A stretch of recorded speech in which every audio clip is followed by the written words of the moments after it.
I'm Marcus Aurelius Anderson, and this is the first installment of Octanon Verba's Warrior Wisdom.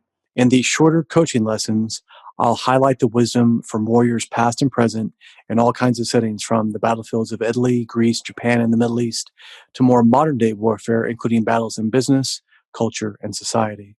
The reality is this: the world is a battlefield, and to not master these lessons leaves you grossly unprepared for the adversity that you will inevitably face in the future. The source of this episode's material is The Art of War by Sun Tzu, and the lesson we'll be exploring is to keep your friends close and your enemies closer. The Chinese military strategist Sun Tzu wrote the masterpiece The Art of War in the 5th century BC. The first recorded English translation of The Art of War was in 1910. Because Sun Tzu has long been considered to be one of history's finest military tacticians and analysts, his teachings and strategies form the basis of advanced military training for millennia to come. In Eastern Asia, the art of war is part of every syllabi for potential candidates of all military service examinations. Legend has it that the strategy of deception from the art of war was studied and widely used by the KGB. The quote most often cited from that text for them, quote, "I will force my enemy to take our strength for weakness and our weakness for strength, and thus will turn my enemy's strength into weakness," end quote.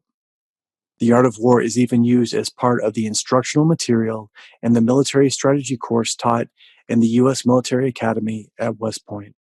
I also quote the principles and concepts of the art of war in my book, The Gift of Adversity, Overcoming Paralysis and Pain to Find Purpose.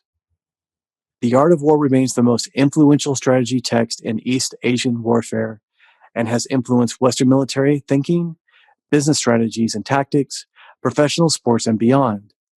It's easy to find a copy of The Art of War in the library of today's modern warriors, leaders, CEOs, and entrepreneurs.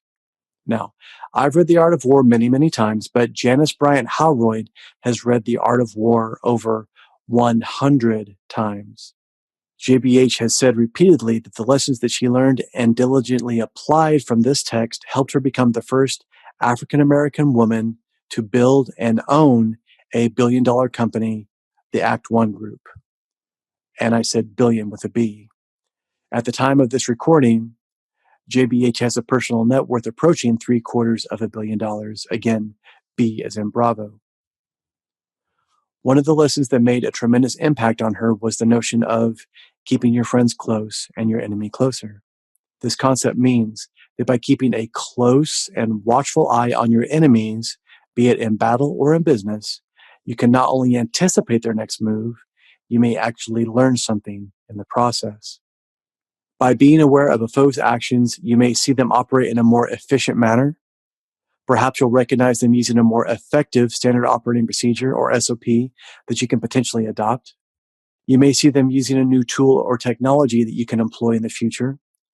By keeping your enemy's movements in view, you may also learn the pitfalls to avoid on a similar path.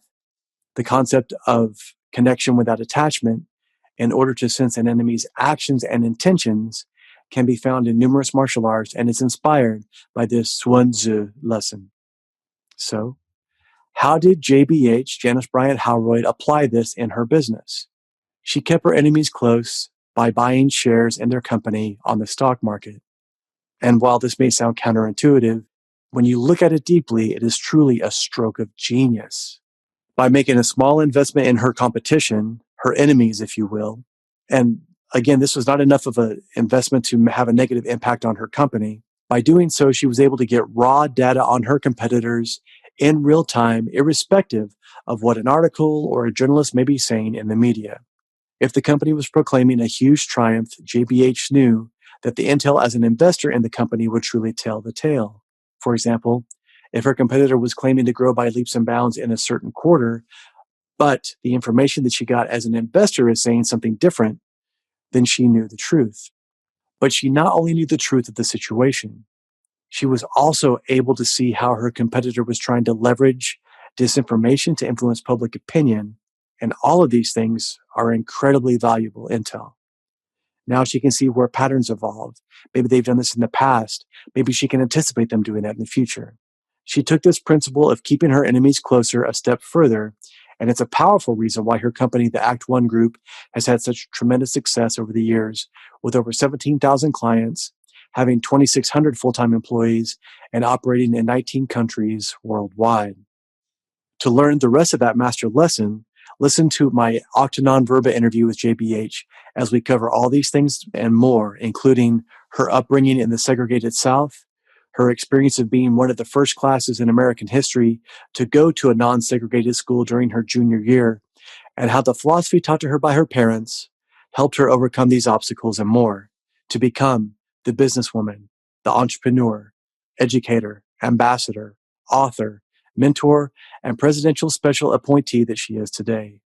Your immediate action items from this lesson. How can you learn from your enemies? What tactic or strategy can you adopt from your competitor, be it in business or physical competition? Where are you letting your ego get in the way of learning from your enemy? How can you do a better job of keeping your friends close and your enemies closer right now? Thus endeth the lesson. If this episode resonated with you, share this lesson with others who need to hear it and can learn from it. And until next time, live a life of actions and not words. Live a life of Octa Non-Verba. Thank you for listening to this episode of Octa Non-Verba. If this message resonates with you, please share it out with others on social media. Hit that subscribe button and leave a review for the show anywhere you listen to podcasts. To learn more, please go to MarcusAureliusAnderson.com and join his Octa Non-Verba Inner Circle to get exclusive content, news, and information. Until next time, remember, talk is cheap. Live your life based on actions, not words.